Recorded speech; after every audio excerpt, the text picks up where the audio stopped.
Et ben, le Seigneur nous a bénis quand même. On a eu nos réseaux sociaux, on a pu quand même continuer. Et puis, quelle année difficile. Plus de président, plus rien, plus de mission. On n'a pas pu tourner en mission. On aime si tant tourner en mission. J'ai 34 ans, il y a 34 ans que je suis en mission. Mon père en a fait depuis des années. Et puis c'est tellement bon d'attendre. Quand on arrive en mission, c'est vrai ou c'est pas vrai? On est là, on n'attend plus que le chapiteau est monté pour être dans la présence de Dieu. Et puis on a été privé de ça. Et puis une année spirituellement difficile pour certains. Pour ne pas dire pour tous. Mais on a eu quand même le privilège d'avoir ces réseaux sociaux. On a eu quand même des réunions un peu cet été. Les frères qui étaient dans des groupes, on en profitait pour pouvoir, dans sa famille, faire des petites réunions. Je pense qu'il en ressortira des bonnes choses. Et puis spirituellement difficile. Et puis pour certains même, ça a été une année plus compliquée. Vous voyez, nous on a passé d'un problème il n'y a pas très longtemps.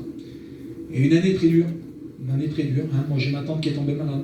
On a passé un grave problème, vous le savez. Mais c'est pour vous dire, une année difficile pour plein de monde. J'aimerais pas qu'on reste là-dessus. J'aimerais qu'on parle de l'avenir. Alléluia. Vous n'êtes pas d'accord avec moi? On va mettre ça derrière nous. Et on va plutôt penser à ce que Dieu a préparé pour nous à l'avenir. Parce que ce qui compte, c'est ça. Et puis dans un mot, dans ce que Dieu mettait sur mon cœur, dans quelques jours, on va se souhaiter nos vœux. Je vous souhaite une bonne année, on va souhaiter des vœux. Et puis il y a un homme dans la parole de Dieu qui l'a fait, ça. Il a souhaité ses vœux. Un souhait, un désir. Le mot vœu veut dire désir, souhait, quelque chose qu'on souhaite à quelqu'un. Un désir, quelque chose. Et puis, on va lire ensemble un texte de la parole de Dieu, parce que c'est important de lire la Bible. On va lire la parole de Dieu.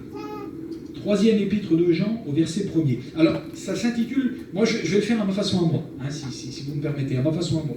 Parce que je parle à l'église de maman, je parle aux chrétiens qui sont devant moi, donc je vais le faire à ma façon. L'ancien à l'église de Marmande, la bien-aimée que j'aime dans la vérité.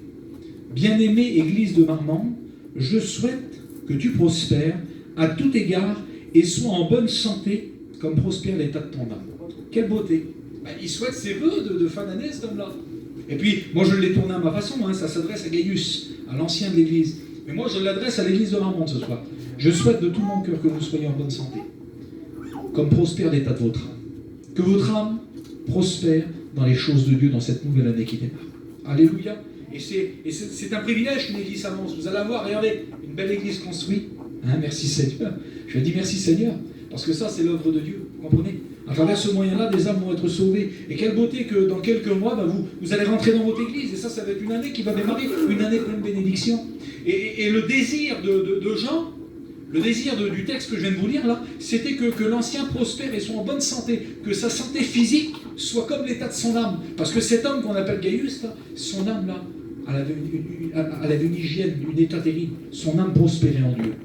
Tu ne voudrais pas que dans cette nouvelle année, ton âme prospère en Dieu?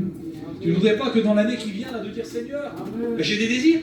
Je souhaite, moi. Et je vous souhaite, moi, de tout mon cœur, que Dieu puisse vous bénir. Si vous saurez le désir que j'ai dans mon cœur. Et quelle beauté d'avoir un désir, de souhaiter quelque chose pour quelqu'un. Quelle beauté d'avoir des désirs. Et puis si dans l'année qui a été difficile, dans l'année qui a été bien dure, on n'a pas trop pensé, j'aimerais que dans cette nouvelle année qui démarre, on puisse penser de savoir si on aurait des désirs sur notre cœur. Je ne sais pas quel est votre désir, et on en parlait un peu tout à l'heure, mais quelle beauté d'avoir un désir sur son cœur, de désirer quelque chose, de souhaiter quelque chose pour nous-mêmes ou pour quelqu'un. Quelle beauté d'avoir un désir et un souhait dans son cœur. Quelque chose de caché, écoutez, que personne ne connaît, que personne ne sait. Un souhait au plus profond de notre cœur, qu'on ne l'a dit à personne. On ne l'a même pas dit à Dieu. Dieu le sait parce que Dieu sait tout. Mais on ne l'a même pas dit à Dieu, que dans cette année tu puisses, que dans cette nouvelle année qui démarre, ne plus penser à ce qui s'est passé. C'est pas bénéfique ce qui s'est passé. Mais par contre, l'année qui va venir, je crois, de tout mon cœur, sera une bénédiction pour notre mission. Sera une bénédiction pour votre église. Sera une bénédiction pour ton foyer. Pour toi personnellement, pour ta campagne, pour des enfants. Que cette année qui démarre, je te le souhaite de tout mon cœur, qu'elle puisse être une réussite spirituelle pour ta vie.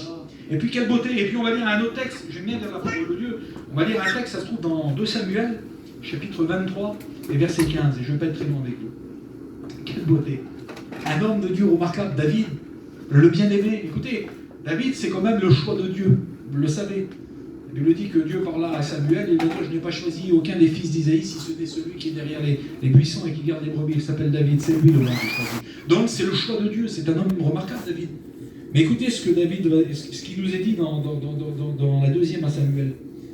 David eut un désir. Quelle beauté. Dans son cœur a grandi un désir.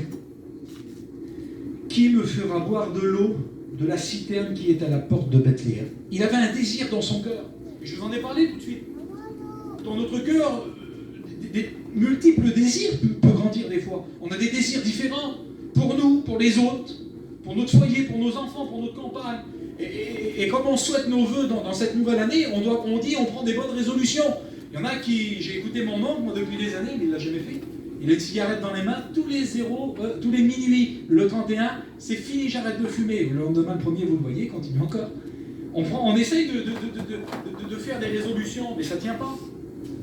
Mais si on fait une promesse à Dieu ce soir, ou si on aurait un désir et une bonne résolution envers Dieu, vous croyez que ça ne peut pas aboutir, vous? Moi, je crois, par un moyen, la foi. Par la foi, c'est possible. Parce que la Bible dit que la foi, c'est le contraire de l'impossible. La foi, on peut tout réaliser avec la foi. J'aimerais vous le dire ce soir, on peut tout réaliser avec la foi. Et puis j'ai marqué ça, moi. David eut un désir. Et moi, j'ai marqué cette petite note.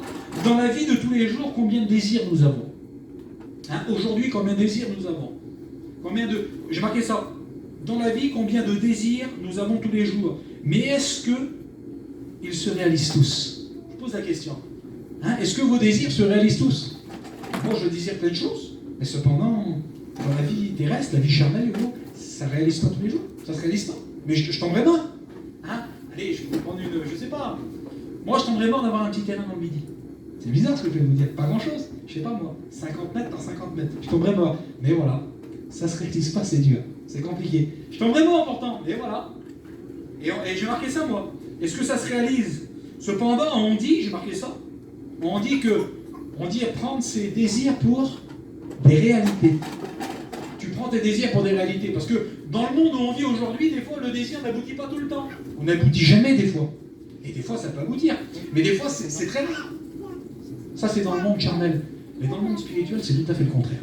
Un désir que l'on aurait en Dieu, j'aimerais vous dire que par la foi, oui, il peut devenir réalité. Si on dit dans le monde prendre ses désirs pour des réalités, j'aimerais vous dire que dans la vie spirituelle, c'est que nos réalités deviennent des désirs. Et c'est le contraire. Tout ce qu'on souhaite, tous nos désirs que nous souhaitons, ça s'accomplit, c'est possible dans la vie spirituelle avec Dieu. Et que dans cette année, nous puissions avoir comme David un bon désir. David eut un désir dans son cœur. Et puis j'ai marqué cette petite note-là. Mais est-ce que tout se réalise dans la vie charnelle? Non. Mais dans la vie spirituelle, cela est possible. Mais il faut l'exprimer à Dieu. Notre désir, il faut que Dieu le sait, Dieu le sache. Et là, oui, on peut prendre ses désirs pour des réalités. Le mot désir, ça veut dire le mot vœu. Comme je vous ai dit tout à l'heure, cet homme Gaius qui a souhaité ses vœux, et comme je l'ai fait à l'église de Marmande, souhaiter ses vœux, c'est ça, avoir un désir. C'est vouloir quelque chose, de désirer plus que tout. Quel est ton désir? Et puis, j'ai pris des petits exemples, et c'est tout simple, la parole de Dieu. La parole de Dieu n'est pas compliquée, vous savez. La parole de Dieu, c'est avant toute chose à comprendre avec son cœur. Et puis, Seigneur, quel désir? Eh bien, il y a un homme de Dieu dans la Bible qui a eu aussi un désir. David, lui, c'était de boire de l'eau. Et il y a un homme qui a eu un désir. Ça se trouve dans l'évangile de Marc, chapitre 10, et verset 46. Et beaucoup connaissent. Beaucoup, vous tous qui êtes là, vous connaissez. C'est cet homme qu'on appelle Bartimée. La Bible nous dit que Jésus passe. Quelle beauté, Jésus passe. Et il vient dans cette petite ville qu'on appelle Jéricho, ville des palmiers, que j'ai eu l'occasion de visiter, une très belle ville. Et puis, on va dans cette ville-là, et puis la Bible nous dit qu'un mendiant aveugle est assis au bord du chemin, Bartimée, fils de Timée. Et puis il est là, au bord du chemin. Alors certes, il est aveugle, il peut pas voir, mais Jésus passe, il ne le voit pas, lui. Mais par contre, il n'est pas sourd, il entend. J'aimerais vous dire que quand Jésus passe, c'est une réunion qui passe à ce moment-là. Il y a beaucoup de monde qui est là, tout le monde acclame Jésus, tout le monde vient voir celui qui fait des miracles, celui qu'on appelle le Messie, le Christ. Ils viennent le voir, et puis il y a beaucoup de monde qui est là, puis une petite réunion va passer, comme ce soir, la petite réunion se passe là, de la même façon. Et la réunion passe. Et puis lui, il écoute que c'est Jésus, fils de David, qui est là. Il écoute que c'est Jésus qui passe. Alors vous savez ce qu'il va faire? À l'instant, c'est terrible, écoutez, à l'instant où il sait que Jésus passe, un désir naît dans son cœur. Quelle beauté, un désir, quelque chose, un petit souhait naît dans son cœur. Lui, au fond de son cœur, vous savez ce qu'il se dit? Il se dit, celui qu'on appelle Jésus, là, j'ai écouté dire qu'il a guéri des malades. Il pourrait peut-être pas faire quelque chose pour moi. Et un désir va grandir. Écoutez, un désir va naître. J'aimerais que ce désir, ce soir, il naît pour cette nouvelle année pour toi. J'aimerais que dans ton cœur, ce que tu désires le plus, j'aimerais que tu réalises que ça peut se passer, ça peut se faire avec la foi dans ton cœur. Tu comprends ça? Le désir ne grandit que par la foi. C'est parce qu'on a la foi que le désir aboutit, vous comprenez? Pour que le désir arrive jusqu'à la fin, il faut avoir la foi jusqu'à la fin. Et on va voir ensemble tout à l'heure, je vais parler à l'église. Alors cet homme-là, dans son cœur, va naître un désir. Et dans ce désir-là, il va dire, ça se tombe, cet homme pourrait faire quelque chose pour moi. J'ai un désir dans mon cœur, je vais être guéri, je suis aveugle. J'ai besoin. Il pourrait peut-être faire quelque chose pour moi. Et il va commencer à crier. Il va dire, Jésus-Christ, fils de David. Il va dire, aie pitié de moi. Et puis, ayant beaucoup de monde, et Jésus ne l'ayant peut-être pas entendu, la Bible nous dit que des personnes étaient à côté de lui, et qu'est-ce qu'ils vont lui dire? Ils vont dire, tais-toi, n'importe une balle d'autre.